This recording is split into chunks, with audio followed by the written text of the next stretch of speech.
Hi, my name's Bru from English with Bru. Today's video is talking about why you're not learning English.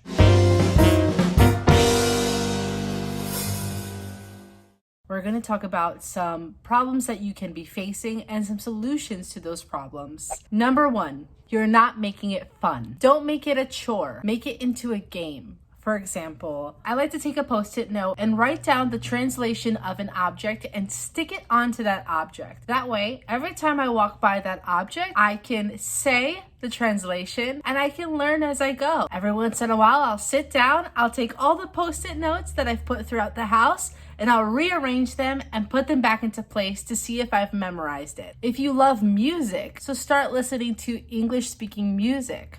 If you like movies, start looking into movies in English with subtitles in your native language. If you like sports, for example, my husband loves soccer.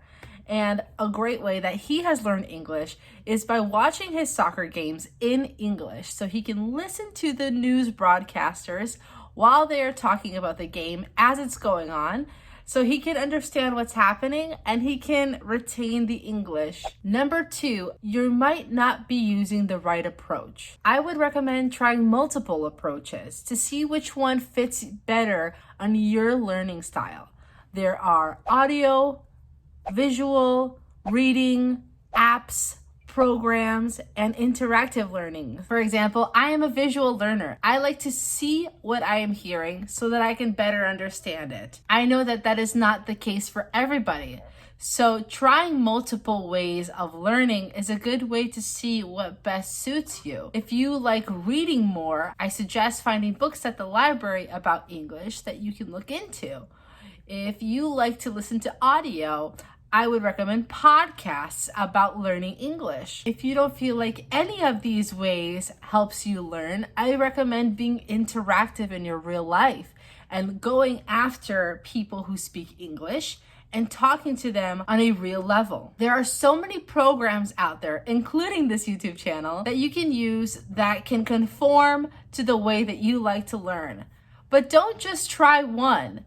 That's a really good way to fail. Because if you don't like it, you might not want to come back to it. I suggest trying several ways of learning and then incorporate that with your day. Sometimes you can be very busy. Find something that'll adjust to your schedule, that will let you take your time in learning. Reason number three, you're not learning English is that you're giving up on level 1. Giving up when it's hard. For example, when you get to grammar or English rules and things that you have to memorize that you just can't memorize or just can't pronounce. When it starts getting hard, people tend to quit right there because they don't want to do it anymore. They don't want the stress. I can understand completely how frustrating it can be with your busy everyday life, with all the stresses that come with every day, including on top of that, to learn a new language. It can be really hard. For this, I recommend interacting with native speakers, getting out of your bubble a little bit and coming out of your community that speaks your native language and going into an English-speaking community.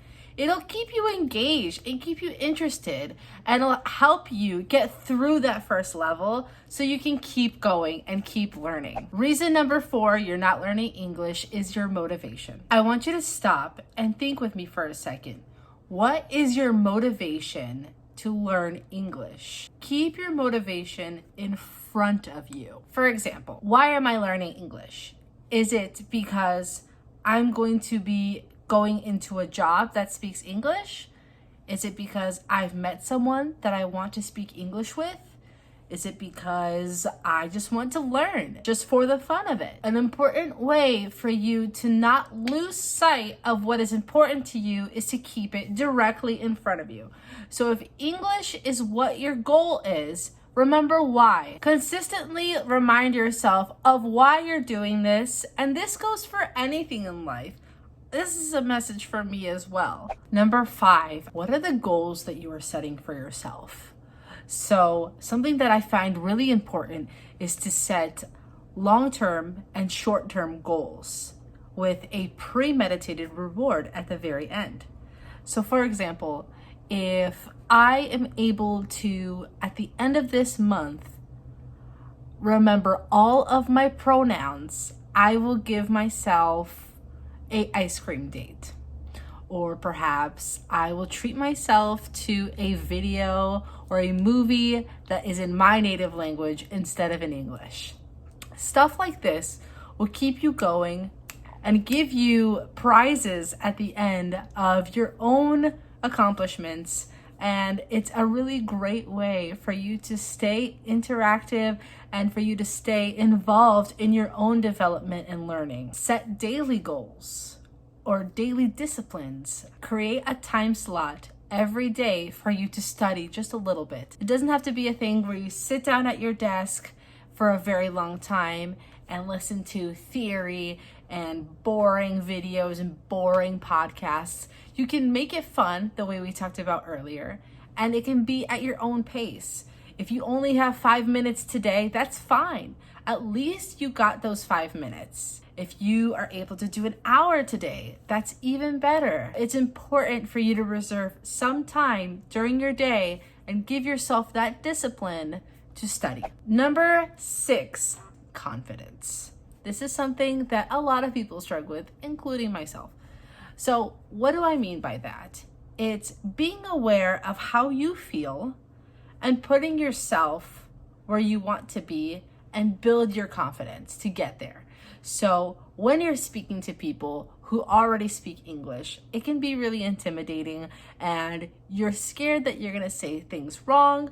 You're scared that you're not going to say things correctly, or you're scared that you sound dumb. Don't feel that way at all. You are learning.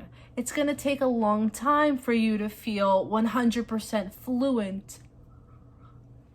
That's normal. Take what you know, even if it's a little bit of English, and use it. Which brings me to the last step. Reason number 7, you are not using it enough. Immerse yourself. Get out of your bubble. Use subtitles in Netflix. Change the settings on your phone to English. Listen to music in English. There are so many ways that you can use English. But if you don't use enough of it, what's gonna happen? What if I don't drive my car for a year and I try to turn it on today?